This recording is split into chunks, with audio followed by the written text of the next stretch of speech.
శైలనాథ్ గారు ఈరోజు జగన్మోహన్ రెడ్డి గారి యొక్క ఆధ్వర్యంలో ఆయన నాయకత్వంలో వైఎస్ఆర్ కాంగ్రెస్ పార్టీలో చేరడం జరిగింది.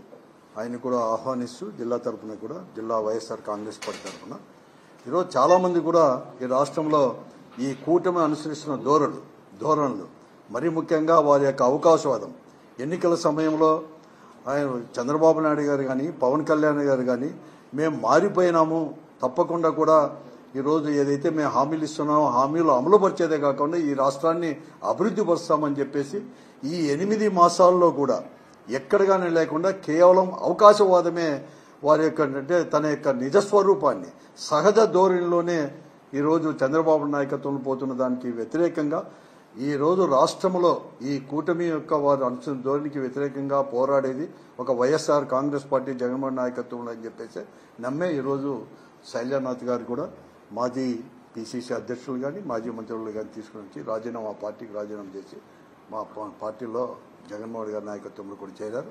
అంతా కూడా చెప్తున్నారు. ఈరోజు రాష్ట్రమే కాదు అనంతపురం జిల్లా మరీ ముఖ్యంగా కూడా రాయలసీమలో కృష్ణా జలాలు ఆ రోజు రాజశేఖర్ గారు, ఎందుకంటే చంద్రబాబు నాయుడు గారు మాత్రమే ఈరోజు నేను కృష్ణా జలాలు వచ్చేసి హంద్రీ నేవా ద్వారా తీసుకొని వస్తానని చెప్తున్నాడు. అది శుద్ధ అబద్ధము.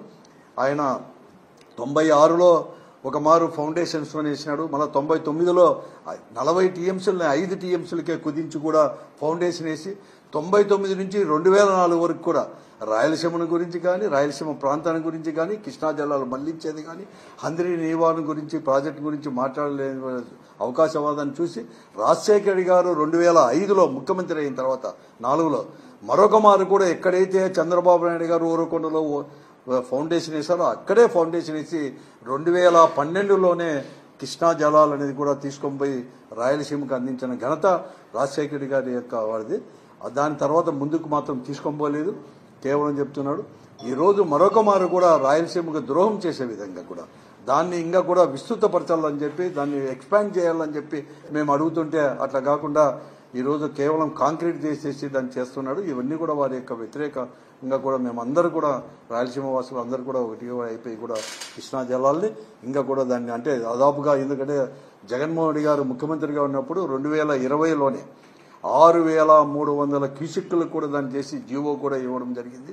6300 క్యూసెక్కులు అంటే అక్కడ అంటే దాదాపుగా 120 డేస్ కాకుండా కేవలం 80 రోజుల్లోనే 60 టీఎంసీలు కూడా డ్రా చేయాలని చెప్పేసి 6300 క్యూసెక్కులు అయింది.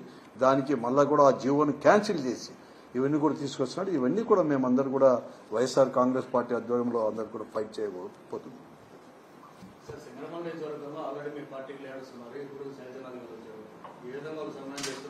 అందరూ కలిసి సమన్వయం చేసుకొని పోతాం.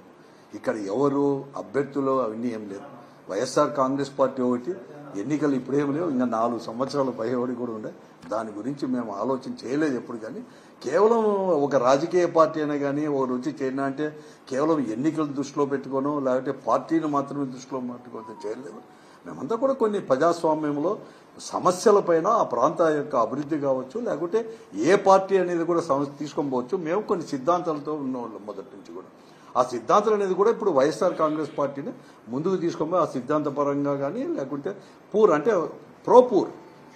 పాలసీస్ దానికి తోడు వెనుకబడిన ప్రాంతాలను కూడా అభివృద్ధి పరిచే దాంట్లో ఇవన్నీ కూడా తీసుకొని పోయింది ఒక వైఎస్ఆర్ కాంగ్రెస్ పార్టీ జగన్మోహన్ నాయకత్వంలోనే పూర్తిగా కూడా నమ్మినలో అట్లా పోతాం. కానీ ఇప్పటి నుంచి కూడా మేము ఏదో పదవుల కోసమో దానికోసమో చేరే వాళ్ళందరూ కూడా పదవుల కోసం మాత్రం కాదు, అందరూ కలిసిపోతున్నాం.